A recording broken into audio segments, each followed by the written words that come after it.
Hello students, very good morning. आज का हमारा टॉपिक है कंप्यूटर की पीढ़ियाँ, जनरेशन ऑफ कंप्यूटर। तो जो आजकल हम कंप्यूटर सिस्टम देख रहे हैं, ये तो है नहीं कि एकदम से कंप्यूटर सिस्टम बनाने का सोचा, बनाया और जो आजकल हम यूज़ कर रहे हैं वो कंप्यूटर बन गए। बहुत टाइम लगा होगा ना उन कंप्यूटर सिस्टम को बनने में। शुरू में जो बनाए होंगे उनमें बहुत कमियां रही, उसके बाद उनमें और इम्प्रूवमेंट किया, चेंजेस करते गए और फिर जो आजकल हम कंप्यूटर यूज़ कर रहे हैं वो हमें कंप्यूटर मिले हैं। तो फिर जो ये टाइम रहा कंप्यूटर जब बना और उसके बाद का जो आज तक का टाइम रहा, उस टाइम को पीढ़ियों में बांट दिया गया, जनरेशन में बांट दिया गया। शुरुआती दौर में आज की तरह के कंप्यूटर नहीं थे। शुरू में जो कंप्यूटर होते थे वो बहुत बड़े होते थे, भारी होते थे और महंगे कंप्यूटर होते थे। समय के हिसाब से क्या हुआ, इन कंप्यूटर में बदलाव होता गया, इन कंप्यूटर्स की नई पीढ़ियों का जन्म होने लगा और हर पीढ़ी के बाद जो कंप्यूटर बन के आया उसके आकार, प्रकार, कार्य प्रणाली, किस तरह से वो वर्क कर रहा है, कार्य क्षमता, उसकी कैपेसिटी कितनी है काम करने की, उसमें भी कई टाइप के सुधार हुए और तब जाके आज का जो कंप्यूटर हमें मिल रहा है उसका निर्माण हुआ। तो इस तरह जो टाइम रहा पूरा, उसको कंप्यूटर की 5 पीढ़ियों में बांटा गया है। तो देखते हैं, सबसे पहले फर्स्ट जनरेशन, प्रथम पीढ़ी, फर्स्ट जनरेशन, और इसका जो टाइम पीरियड रहा वो रहा 1945 से 1955 तक का। 1945 से 1955 तक का जो टाइम रहा उसको फर्स्ट जनरेशन का नाम दिया गया। कंप्यूटर की जो प्रथम पीढ़ी है, जो पहली जनरेशन है, उसकी शुरुआत 1945 से मानी जाती है और इसमें क्या हुआ, वैक्यूम ट्यूब का यूज होता था। जो भी हम जनरेशन पढ़ेंगे जितने भी, उसमें आपको 4-5 बातों का ध्यान रखना है। एक तो ये है कि उसका टाइम पीरियड क्या रहा, दूसरा कि उसमें टेक्नोलॉजी कौन सी यूज़ की गई, तीसरा कि उसमें लैंग्वेज कौन सी यूज़ करी गई, फोर्थ कि उसमें मेमोरी के लिए क्या इक्विपमेंट यूज करे गए और कौन कौन से वो कंप्यूटर बने उस पीढ़ी में। तो यही 4-5 बातें हैं जो हर पीढ़ी दर पीढ़ी चेंज होती जाएगी। तो पहली पीढ़ी में क्या हुआ कि इसकी शुरुआत 1945 से मानी जाती है और इस जनरेशन में वैक्यूम ट्यूब का यूज होता था और इसमें मशीनी भाषा का प्रयोग किया गया था। जो बाइनरी लैंग्वेज है जिसमें 0 और 1 दो ही डिजिट होते हैं, उस लैंग्वेज का इस जनरेशन में यूज किया गया, क्योंकि तब तक हमारे पास कोई कंपाइलर, इंटरप्रेटर मीन्स कोई ट्रांसलेटर नहीं था। तो कंप्यूटर की जो आर्किटेक्चर है, जो उसका सर्किट है, उसके हिसाब से सिर्फ उसको समझ में आता है 0 और 1। तो उस टाइम जो लैंग्वेज यूज़ करी गई कंप्यूटर को से काम करवाने के लिए, तो वो कौन सी थी, मशीन लैंग्वेज। उसको बाइनरी लैंग्वेज भी बोलते हैं और डिजिटल लैंग्वेज भी बोला जाता है। और मेमोरी के तौर पर क्या यूज़ किया गया, चुंबकीय टेप और पंच कार्ड का यूज़ किया गया। ये वो इक्विपमेंट हैं जिसमें डेटा स्टोरेज का काम किया गया, जिसमें डेटा को स्टोर किया गया। तो जो प्रथम पीढ़ी थी वो 1945 से स्टार्ट हुई, वैक्यूम ट्यूब का यूज किया गया, बाइनरी भाषा का यूज हुआ उसमें कोडिंग करने के लिए, उससे वर्क करवाने के लिए, और चुंबकीय टेप और पंच कार्ड का प्रयोग किया गया। तो इस पीढ़ी में जो कंप्यूटर बने वह कौन कौन से थे, वो थे ENIAC, EDSAC, EDVAC और UNIVAC। इनकी थोड़ी बहुत डिटेल जो हमें पढ़नी है वो हम पढ़ेंगे हिस्ट्री ऑफ कंप्यूटर में। तो यहाँ पे सिर्फ आपको ये नाम याद रखने हैं कि प्रथम पीढ़ी में ये कंप्यूटर बने थे। उसके बाद आता है एडवांटेज ऑफ कंप्यूटर। तो क्या एडवांटेज रहे जो कंप्यूटर प्रथम पीढ़ी में बने उसके? एक तो ये था कि इसमें जो वैक्यूम ट्यूब है उसने इलेक्ट्रॉनिक कंप्यूटर बनाया, उसमें कोई मशीनरी मूव नहीं कर रही थी। एक टाइप से वो इलेक्ट्रॉनिक डिजिटल कंप्यूटर बन के आया और वो बन के आया with the help of vacuum tubes. दूसरा ये था कि अगर हमें सेकेंडरी मेमोरी की ज़रूरत पड़ती है, हमने पहले पढ़ा कि हमारे पास जो मेनली 2 टाइप की मेमोरी होती है, कौन कौन सी, प्राइमरी मेमोरी और सेकेंडरी मेमोरी। तो अगर हमें सेकेंडरी मेमोरी की ज़रूरत पड़ती है तो हम चुंबकीय टेप और पंच कार्ड का यूज जो है वो एज ए सेकेंडरी मेमोरी कर सकते हैं। ठीक है, यहाँ पे एक तो वैक्यूम ट्यूब का यूज़ हुआ जिसके कारण क्या हुआ, इलेक्ट्रॉनिक कंप्यूटर हमारे सामने आए, और दूसरा अगर हमें सेकेंडरी मेमोरी की नीड है तो चुंबकीय टेप और पंच कार्ड का यूज़ किया गया। अब इसके लाभ हैं तो इसके ज़रूर हानि भी होंगी, इसके डिसएडवांटेज भी रहे होंगे, तो वो कौन कौन से हैं। सबसे पहले आता है अधिक विशाल आकार, क्योंकि ये पहला कंप्यूटर था, ये पहला डिजिटल इलेक्ट्रॉनिक कंप्यूटर था, तो जो चीज़ पहले बनती है सबसे उसका आकार बड़ा होता है, उसके बाद उसमें धीरे धीरे इम्प्रूवमेंट होती जाती है और उसका साइज़ भी छोटा होता जाता है। तो सबसे पहले जो कंप्यूटर बना उसका साइज़ बहुत बड़ा था। अविश्वसनीय मीन्स उस पर विश्वास नहीं किया जा सकता था, ये नहीं पता था कि ये कब काम करना बंद कर दे, इतना वो रिलायबल नहीं था। ठीक है, फर्स्ट टाइम उसको बनाया गया था, वो वर्क कर रहा था, बट ये नहीं है कि हम सारा डेटा उसमें स्टोर कर दें और उस पर इतना विश्वास कर लें कि ये इसमें फेलियर नहीं आएगा। वो क्या था, अविश्वसनीय था। वातानुकूलित यंत्र जरूरी था, क्यों, क्योंकि वो बहुत ज़्यादा मात्रा में हीट जो है वो प्रोड्यूस कर रहा था, ऊष्मा उत्पन्न कर रहा था, तो वहाँ पे कुछ ऐसा यंत्र होना जरूरी था उस कंप्यूटर में जो उसको उस हीट को ठंडा करे। तो वहाँ पे वातानुकूलित यंत्र जो एयर कंडीशनर है उसकी रिक्वायरमेंट थी। फोर्थ वन है विद्युत खर्च काफ़ी ज़्यादा था। इसमें क्या था, बिजली की खपत जो है वो बहुत ज़्यादा होती थी, निरंतर रख रखाव की ज़रूरत पड़ती थी।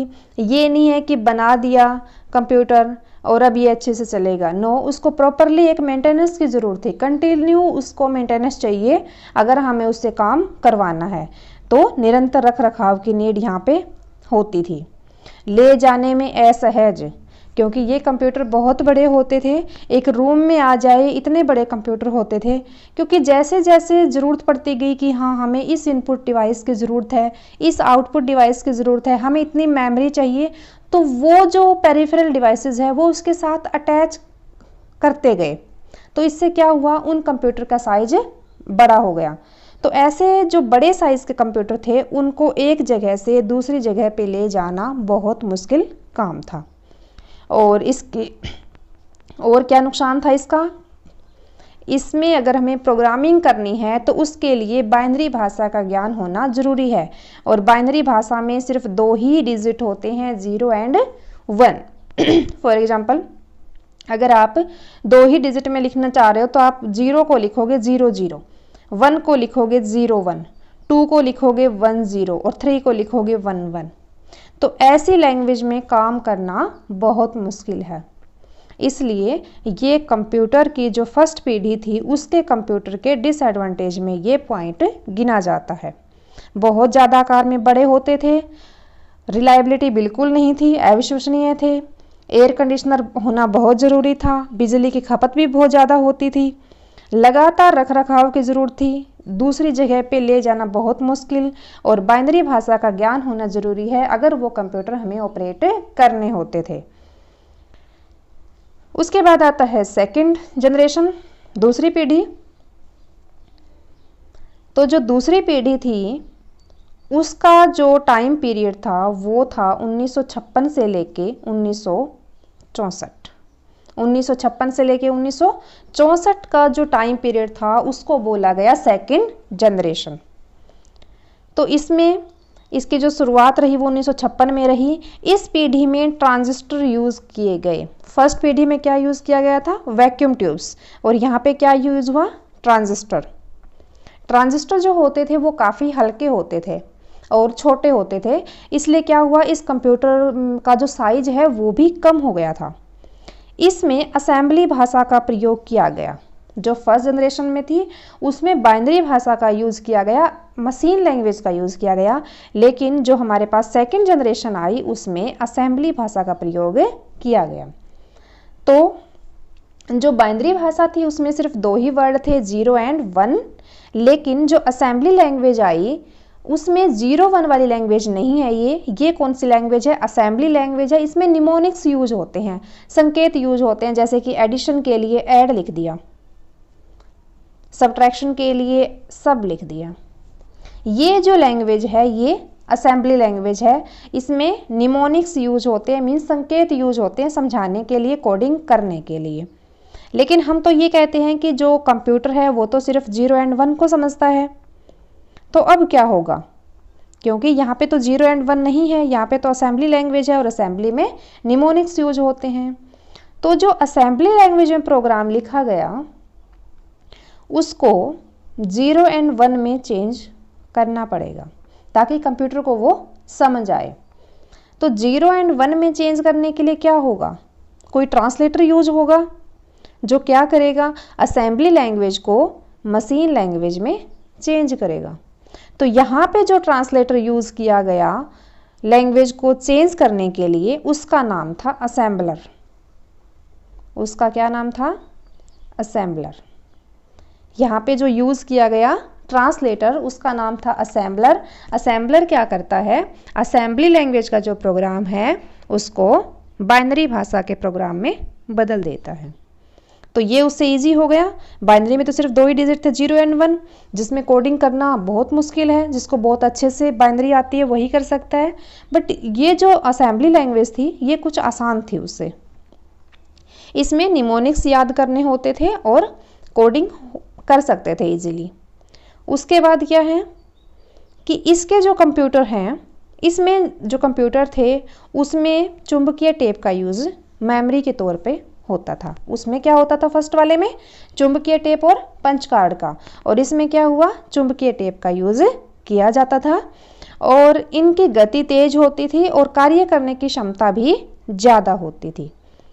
तो इस पीढ़ी की जो शुरुआत हुई वो हुई 1956 से, और कहाँ तक चली ये टाइम पीरियड? 1964 तक। इसमें ट्रांजिस्टर यूज होते थे, असेंबली लैंग्वेज यूज होती थी और मेमोरी के तौर पर चुंबकीय टेप यूज होती थी। इसका जो कार्य करने की जो क्षमता थी, जो इसकी वर्किंग कैपेसिटी थी वो बहुत ज़्यादा थी फर्स्ट जनरेशन के मुकाबले में। यहाँ पे जो हम कंपैरिजन कर रहे हैं वो फर्स्ट जनरेशन से करते आ रहे हैं। और इसके जो कंप्यूटर थे उनकी गति भी तेज होती थी। इस पीढ़ी के कंप्यूटर कौन से थे? IBM 1620, IBM 7094, CDC 1604 और CDC 3600। इसमें जो एडवांटेज आए इस कंप्यूटर में वो कौन से हैं? अधिक विश्वसनीय। अधिक विश्वसनीय, ये विश्वास के लायक कंप्यूटर थे फर्स्ट जनरेशन के कंपैरिजन में। जो पहली जनरेशन के पहली पीढ़ी के कंप्यूटर थे उसके बजाय इन कंप्यूटर पे विश्वास किया जा सकता था। ले जाने में सहज, क्योंकि इनमें ट्रांजिस्टर लगे होते थे और इसके कारण क्या थे, इनका साइज़ थोड़ा कम हो गया और ये हल्के भी हो गए। तो ये ले जाने में, कहीं ले जा सकते हो उसको एक जगह से दूसरी जगह पे, तो उसमें भी इसमें इजी हो गया। ये कम मुस्पा उत्पन्न करने वाले हो गई है, ये कम हीट जनरेट करने लगे और पहली पीढ़ी की तुलना में इनका आकार भी छोटा था और ये ज़्यादा तेज़ थे। ले जाने में सहज, वो वस्तुएं जिनको हम एक जगह से दूसरी जगह पे इजीली ले जा सकते हैं उनको बोलते हैं पोर्टेबल। क्या बोलते हैं? पोर्टेबल। तो इसमें क्या आ गया? पोर्टेबिलिटी आ गई थोड़ी, कि हम एक जगह से दूसरी जगह पे इनको ले जा सकते थे। उसके बाद इसकी हानियाँ क्या थी? बहुत महंगा था, इसमें भी एयर कंडीशनर की ज़रूरत होती थी। हाँ, ये हो सकता है कि पहली पीढ़ी से ये कम हीट जो है वो प्रोड्यूस करते थे, कम ऊष्मा उत्पन्न करते थे, लेकिन यहाँ पे भी एयर कंडीशनर की ज़रूरत होती थी। ये मशीन और असेंबली लैंग्वेज में ही काम कर सकते थे। तो ये नहीं है कि असेंबली लैंग्वेज बहुत आसान है, हर कोई काम कर लेगा, नहीं, उसके लिए भी प्रोग्रामिंग अच्छी आनी चाहिए, तभी वो काम कर सकता है। इसमें भी निरंतर रखरखाव की ज़रूरत थी और जो बड़ी कंपनियां थी वो ही इसको यूज़ कर सकते थे, वहीं पे ये उपलब्ध होते थे क्योंकि इनकी कॉस्ट बहुत ज़्यादा होती थी। उसके बाद आती है तीसरी पीढ़ी। तीसरी पीढ़ी का जो टाइम पीरियड था वो था 1964 से लेके 1975 तक।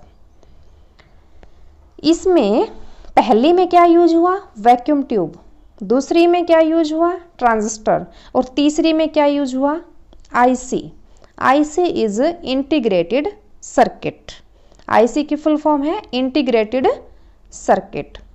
पहली जो पीढ़ी थी वो थी 1945 से लेके 1955 तक, और जो सेकंड थी वो थी 1956 से 64, और ये है 64 से 75 तक। पहली में वैक्यूम ट्यूब यूज हुआ, दूसरी में ट्रांजिस्टर, और तीसरी में आईसी का यूज हुआ।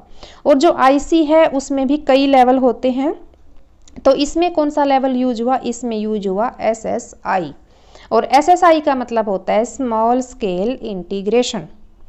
Small scale integration.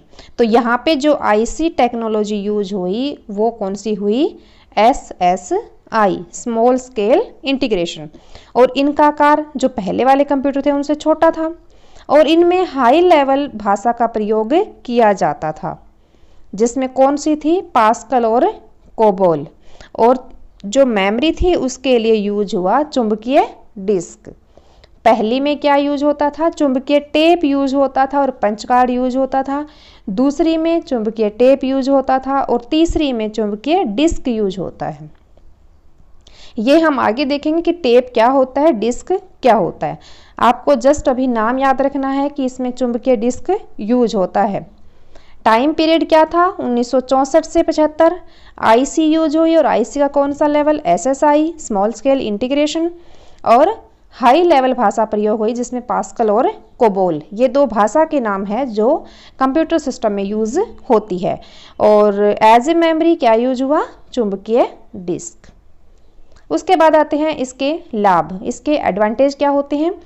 कम रख रखाव की जरूरत पड़ती है इसको। पहले जो कंप्यूटर थे, पहली जनरेशन और सेकेंड जनरेशन वाले, उनके कंपैरिजन में यहाँ पे रख रखाव की जरूरत कम थी।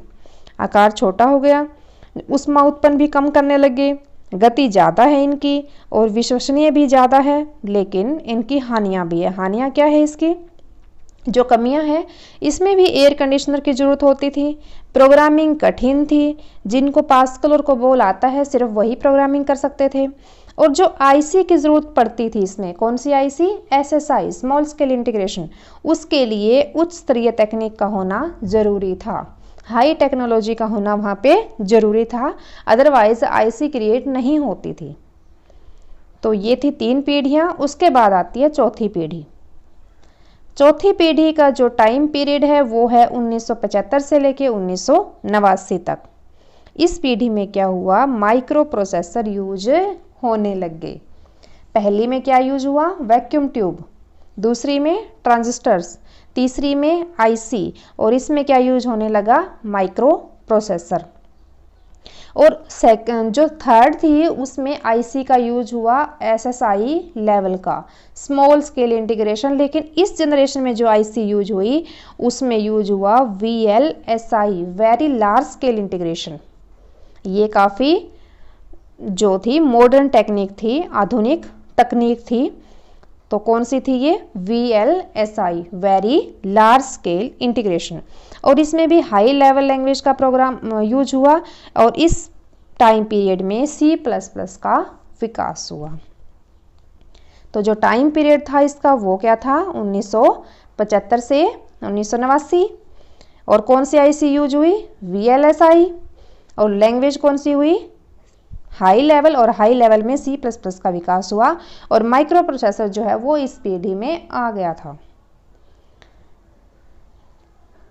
तो इसके लाभ क्या हैं, इसके जो कंप्यूटर हैं वो छोटे और सस्ते होते हैं, ऊष्मा उत्पन्न न के बराबर होती है, इनकी जो कैलकुलेशन की स्पीड होती है, गणना करने की स्पीड वो ज़्यादा होती है, एक जगह से दूसरे जगह पे ले जाना बहुत आसान है, और इसमें पहली बार पर्सनल कंप्यूटर का यूज हुआ। जो हम कंप्यूटर यूज़ करते हैं घरों में, जो पीसी यूज़ करते हैं हम, डेस्कटॉप कंप्यूटर जो यूज़ करते हैं, उसका विकास 4th जनरेशन में हो गया था, और ये अधिक विश्वसनीय है। इंटरनेट भी इसी पीढ़ी में आया था, और ऑपरेटिंग सिस्टम जो यूज़ होने लग गया उसने क्या करा, यूज़र के लिए इसको और इजी बना दिया, यूज़र के लिए इसको और फ्रेंडली बना दिया, और यहाँ पे GUI सिस्टम यूज़ होने लग गए थे।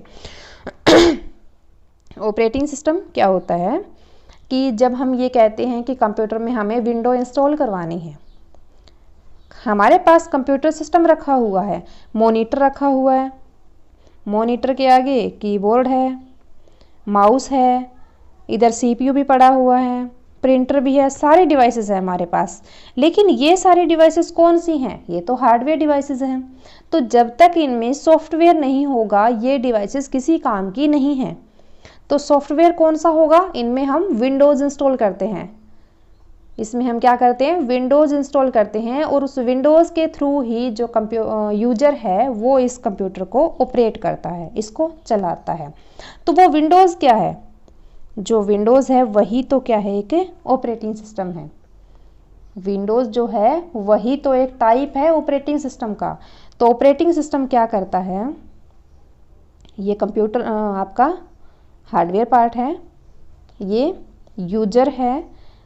तो ये जो ऑपरेटिंग सिस्टम है ये क्या करता है?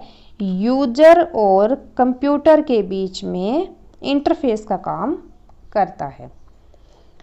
जो ऑपरेटिंग सिस्टम होता है वो क्या है? एक सॉफ्टवेयर होता है जो क्या करेगा? यूजर और कंप्यूटर के जो हार्डवेयर है उसके बीच में इंटरफेस का काम करेगा। विदाउट ऑपरेटिंग सिस्टम ये सिस्टम, हार्डवेयर सिस्टम काम नहीं करेगा। उसके बाद एक टर्म पढ़ी हमने कि GUI सिस्टम। GUI सिस्टम क्या होते हैं? ये आपकी डेस्कटॉप की स्क्रीन होती है। ये डेस्कटॉप कंप्यूटर की स्क्रीन होती है। इस पे छोटे छोटे आइकन्स बने होते हैं। आप क्या करते हो? आइकन पे डबल क्लिक करते हो और नई विंडो ओपन हो जाती है। तो जो GUI है, GUI का मतलब है ग्राफिकल यूजर इंटरफेस, कि जो यूजर है वो ग्राफिकली जो है इसके साथ इंटरेक्ट कर रहा है। यहाँ पे आइकन्स बने हुए हैं, डायग्राम्स बने हुए हैं और कंप्यूटर का जो यूजर है वो क्या कर रहा है?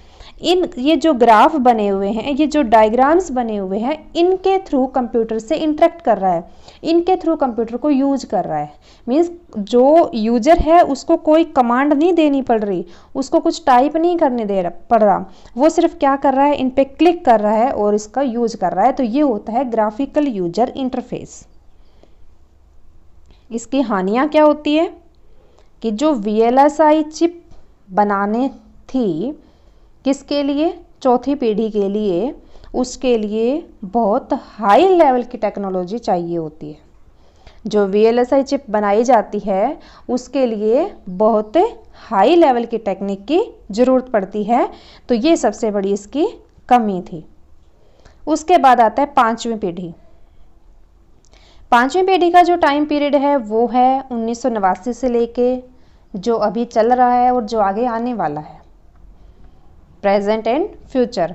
जो पांचवी जनरेशन है उसका टाइम पीरियड है 1989 से लेके, जहाँ पे चौथी पीढ़ी का टाइम खत्म हुआ था वहाँ से लेके अब जो टाइम चल रहा है, प्रेजेंट चल रहा है और आगे जो फ्यूचर आने वाला है वो पांचवी पीढ़ी में गिना जाएगा। उसमें क्या हुआ? इस पीढ़ी को विकास की प्रक्रिया में माना जाता है। विकास की प्रक्रिया क्यों? क्योंकि अभी ये जो पीढ़ी है ये विकासशील है, इसमें कुछ नया आता जा रहा है, इसको हम स्टॉप नहीं कर रहे हैं, एक पीढ़ी में इसको नहीं बांध रहे हैं।